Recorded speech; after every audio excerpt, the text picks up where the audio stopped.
Bien. Il était important que les membres de l'OTAN se retrouvent aujourd'hui dans cette réunion au niveau des ministres des Affaires étrangères. Il était important en effet que l'Alliance réaffirme son unité et sa cohésion après le changement de président aux États-Unis. Donc c'est le cas, cette réunion a lieu, les Américains sont représentés, c'est une bonne chose. Qu'est-ce qu'on va y dire ? C'est mettre en œuvre ce qui a été décidé au sommet de Varsovie par rapport aux nouveaux risques, aux nouvelles menaces, et qui justifie que cette alliance continue de fonctionner. Des décisions ont été prises concernant la réassurance à l'Est. Un certain nombre de forces ont été déployées dans les pays de l'Europe orientale. C'est vrai pour la France, avec 300 hommes en Estonie.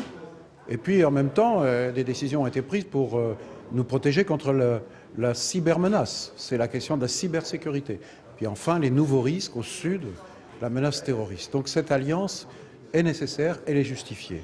Mais il sera aussi nécessaire de réaffirmer que chaque membre de l'Alliance doit continuer à faire des efforts pour ses propres capacités de défense. C'est le fameux objectif des 2% de dépenses pour la défense dans chacun de nos pays, des 2% par rapport à la richesse nationale. Où en est la France ?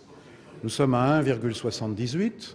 Donc nous sommes sur la trajectoire des 2%, c'est le livre blanc pour la défense, des efforts supplémentaires ont été faits, ces efforts sont nécessaires pour assurer notre sécurité et nous déployer, comme nous le faisons par exemple au Mali, pour assurer la sécurité, la nôtre et celle des pays qui sont menacés par le terrorisme. Et puis dans ces efforts de dépenses militaires, il ne suffit pas de faire des dépenses pour faire des dépenses, il faut que ce soit des dépenses efficaces. Et notamment, il y a la part qui doit être consacrée à l'investissement.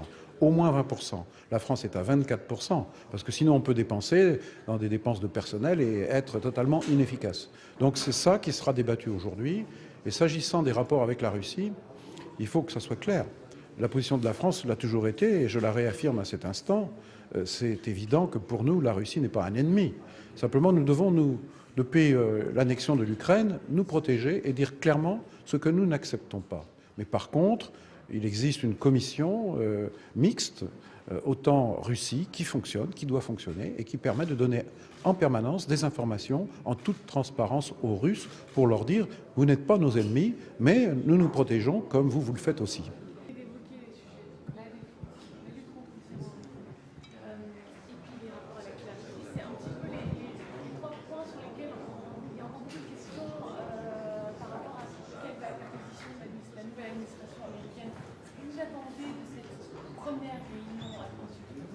Anticiper, de la clarté. Est-ce que vous allez évoquer les inquiétudes aussi qui peuvent exister en Europe par rapport à certains... Bien sûr, bien sûr. Les points que je vais évoquer, je vais les développer. Et ça permettra, j'espère, au secrétaire d'État américain de clarifier sa position. Par exemple, dans la lutte contre le terrorisme, quelle est la position américaine en Syrie ? Nous sommes engagés de toutes nos forces en Irak, en Syrie, contre Daesh. Je crois que les Américains le veulent aussi. C'est une bonne chose. Mais si on veut la paix et la sécurité durable en Syrie, il ne faut pas simplement l'option militaire, il faut aussi l'option politique. Et c'est quoi l'option politique ? C'est celle de la négociation pour une transition. Et c'est ce qui a été décidé par le Conseil de sécurité des Nations Unies, la résolution 2254, qui se traduit aujourd'hui par des négociations dans un contexte, il est vrai, très difficile à Genève, mais nous souhaitons que ces négociations réussissent. Et elles portent sur quoi ? Sur une transition politique en Syrie, sur la réforme d'une constitution et l'organisation d'élections. Et donc, c'est clair que si on veut vaincre durablement le terrorisme en Syrie, il ne suffit pas de battre Daesh, il faut aussi aller combattre les causes. Et les causes, c'est la réconciliation nationale, c'est la reconstruction du pays, c'est le retour des réfugiés, et ça passe effectivement par ce processus politique qui est celui prévu dans le cadre de la négociation avec la résolution des Nations Unies. Donc, sur ce point, j'attends aussi une clarification américaine. Sur la présence d'Assad dans la transition ou pas alors ? Mais la question ne se pose pas en ces termes. Si certains veulent à tout prix qu'on place le débat sur est-ce qu'on garde Assad ou on ne garde pas Assad, ce n'est pas comme ça que la question se pose. La question, c'est celle de savoir si la communauté internationale respecte ses propres engagements.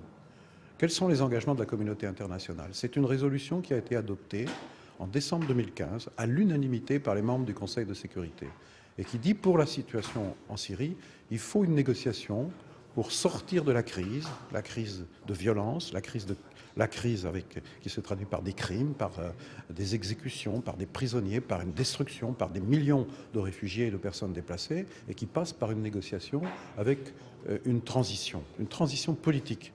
Et qu'est-ce qui se passe aujourd'hui à Genève? À Genève, il y a d'un côté de la table l'opposition, dans sa diversité, puis de l'autre côté, il y a des représentants du régime. Et donc c'est dans ce cadre que les négociations doivent se faire pour une transition politique, mais qui doit passer par une nouvelle constitution, c'est encore prévu par la résolution du Conseil de sécurité des Nations Unies, et puis aussi des élections. Et donc c'est comme ça, par étapes, par méthode, qu'on doit procéder. Mais il faut tenir bon sur cette ligne-là, parce que si on ne tient pas bon sur cette ligne-là et qu'on se concentre uniquement contre Daesh, ce qui est indispensable, car il faut éradiquer Daesh dans toute la Syrie comme en Irak, à Mossoul comme à Raqqa, mais en même temps, il faut la stabilité en Syrie, il faut la réconciliation, il faut le retour des réfugiés. Et ça passe par une transition politique.